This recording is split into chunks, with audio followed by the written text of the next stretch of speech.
কি কইবেন?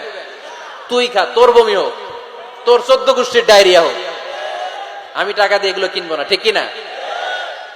কারণ এই প্রোডাক্টের গায়ে এই প্রোডাক্টের বদনাম লেখা, এটা আমরা কিনবো কেন? কিন্তু সিগারেটের উপরে সিগারেটের বদনাম লেখা থাকার পরেও আমরা খাই, টয়লেটে বসে খাই। আহা, এটার মধ্যে একটা পয়জন আছে, এটাকে বলে স্লো পয়জন, নিকোটিন। এটা আপনার লাং, ফুসফুসকে শেষ করে দিবে। Slow poison. সিগারেট খাওয়া অনেকটা আত্মহত্যা শামিল।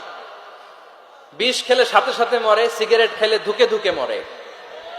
আর সিগারেট থেকে হিরোইন, গাঁজা, ফেন্সিডিল, ইয়াবা, মেরিজুয়ানার পথে মানুষ পথ বাড়ায়, পা বাড়ায়, তাই না? এগুলো খাবেন না।